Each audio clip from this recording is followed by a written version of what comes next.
Welcome to the Saul's Newsstand News Review for March 29, 2019. The Washington Free Beacon reports, DOJ to court, Obamacare unconstitutional. The Department of Justice took the view Monday that the Affordable Care Act was unconstitutional. In a short letter to a court considering the question, attorneys for the DOJ supported a lower court ruling that invalidated the ACA, President Obama's landmark health care law. In February 2018, 20 states filed suit arguing the ACA exceeds Congress's tax power. In December of 2018, Judge Reed O'Connor of the U.S. District Court for the Northern District of Texas agreed that the individual mandate, the requirement that every American purchase an insurance product, was unconstitutional. O'Connor ruled the entire ACA, otherwise known as Obamacare, was therefore invalid. President Trump maintained in December that the ACA should be replaced by another sweeping federal health care law, one that would cover pre-existing conditions. He posted on Twitter, "Now Congress must pass a strong law that provides great health care and protects pre-existing conditions. Mitch and Nancy, get it done."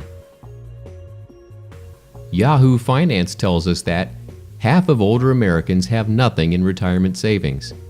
The bad news is that almost half of Americans approaching retirement have nothing saved in a 401k or other individual account. The good news is that the new estimate from the U.S. Government Accountability Office is slightly better than a few years earlier.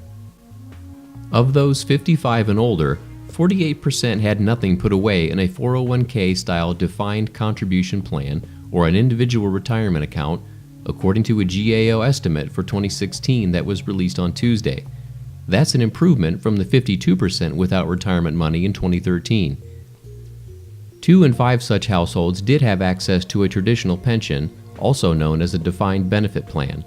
However, 29% of older Americans had neither a pension nor any assets in a 401k or IRA account.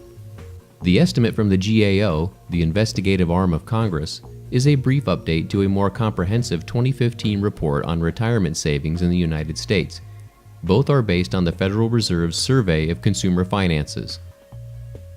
The previous report found the median household of those aged 65 to 74 had about $148,000 saved, the equivalent of an inflation-protected annuity of $649 a month. And finally, an article from Politico states, White House, Pelosi in talks on drug pricing legislation. The Trump administration has held early-stage conversations with Speaker Nancy Pelosi's staff about drug pricing legislation that could provide each side with a domestic policy victory, according to White House and congressional sources.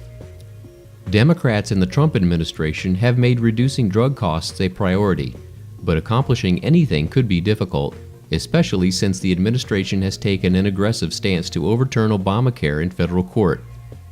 Democrats have been reluctant to work with the president or give Republicans the opportunity to claim credit on an issue that ranks high with likely voters. The White House reached out to Democrat-leaning health groups earlier this year to gauge how receptive Democrats would be to working with the Trump administration on drug pricing. The talks so far consist of staff-level discussions and art negotiations, according to Henry Conley, Pelosi's deputy communications director. He went on to say, House Democrats promised the American people we'd take bold action to lower prescription drug prices, and that's what we're going to do. And that concludes your Saul's Newsstand News Review for March 29, 2019. For more political news faster, visit saulsnews.com.